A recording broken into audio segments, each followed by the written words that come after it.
আসামের মুখ্যমন্ত্রী হিমন্ত বিশ্ব শর্মাজি मीडिया सामने बोले ये इस्लाम को मिटाना मेरा लक्ष्य है, इस्लाम को मिटा देंगे। हिंदुस्तान के माटी से मिट्टी से नहीं, पूरे दुनिया से इस्लाम मिट जाना चाहिए। तुम तो दूर, तुम्हारा जितना भी नस्ल है सब भी आ जाएंगे। तो अल्लाह की कसम, कुरान के एक जेर जबर को तुम मिटा नहीं सकते। जोरे बोलूं सुभान अल्लाह। मुसलमान कलमार उपरे दाঁড়িয়ে যান। বেঈমানের চাকা বেঈমানের ওপর থেকে আল্লাহ ঘুরিয়ে দেবে, এর মধ্যে কোনো সন্দেহ নেই। 313 জন সাহাবী একদিকে, 1000-এর বেশি বেঈমান কাফের একদিকে।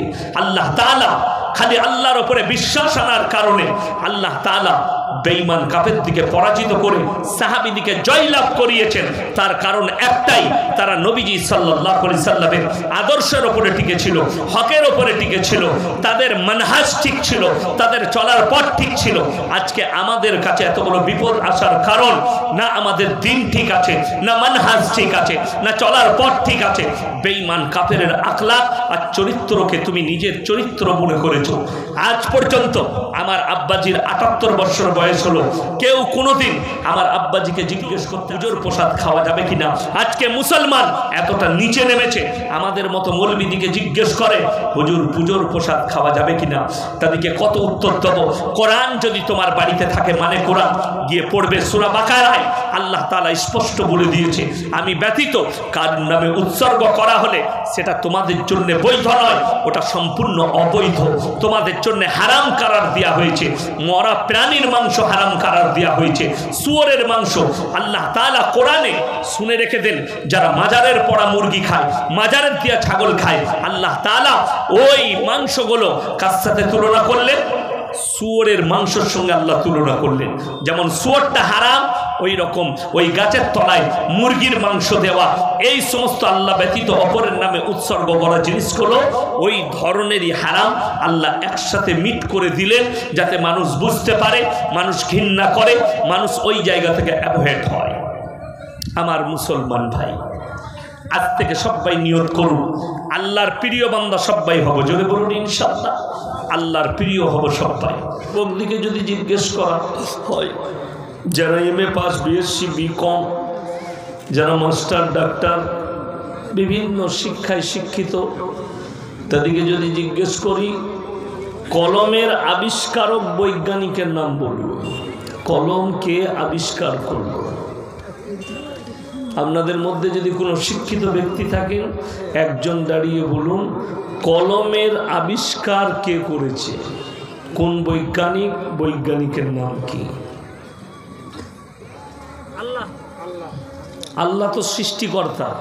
আবিষ্কার মানে হচ্ছে খুঁজে পাওয়া, সৃষ্টি মানে হচ্ছে আল্লাহ দিয়া। যত কিছু পৃথিবীতে আছে সবই তো আল্লাহ।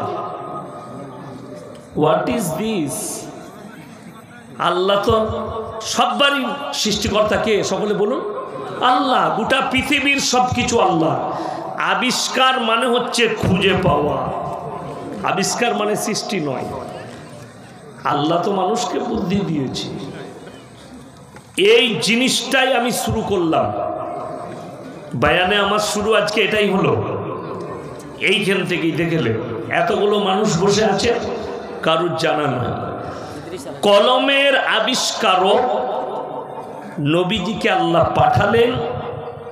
কোরআনের আয়াত অবতীর্ণ হলো আল্লামা বিল কালাম, হে নবী আমি কলমের সাহায্যে মানুষকে শিক্ষা দিয়েছি। জোরে বলুন সুবহানাল্লাহ।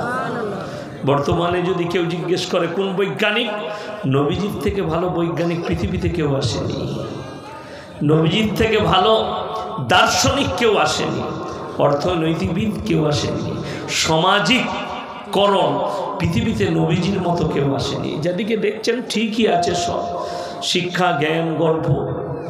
আমাদের মতো মৌলবীদিকে অনেকজন গালি দেয়।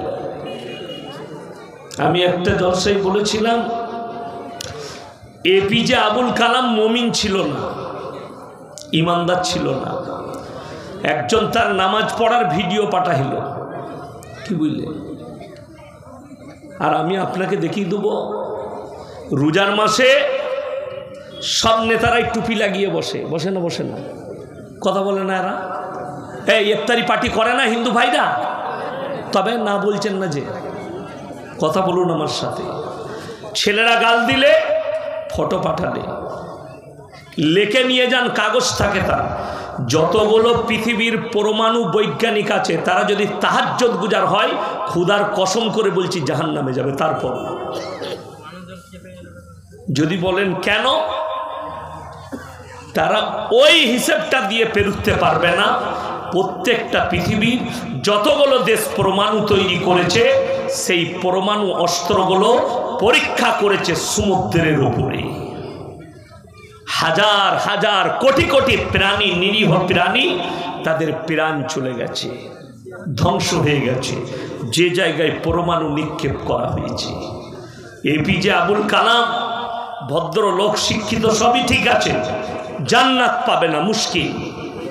আল্লাহ কি করবে সেটা আল্লাহ জানে, কিন্তু হিসেব বলছে কোরআন হাদিসের নিরীহ প্রাণীর প্রাণ যাওয়ার কারণে আল্লাহর কসম করে বলে যাচ্ছি, নবীজি সাল্লাল্লাহু আলাইহি সাল্লাম তিনার তলোয়ারের দ্বারা তো দূরের কথা, তিনার ব্যবহারে ভাষার দ্বারা পর্যন্ত কেউ ক্ষতবিক্ষত হয়নি। জোরে বলুন সুবহানাল্লাহ।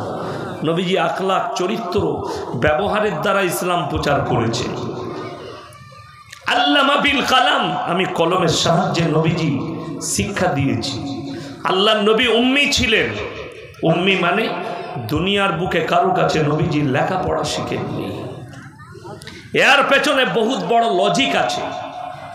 আমাদের দেশের কিছু গুটকাখোর মৌলবি আছে, তারা আমাদিকে বলে এরা জাহান্নামী। কেন? নবীজিকে অশিক্ষিত বলেছে, নাউজুবিল্লাহ। একটা মৌলবি আমাদের কেউ নবীজিকে অশিক্ষিত, মূর্খ আমরা বলি না।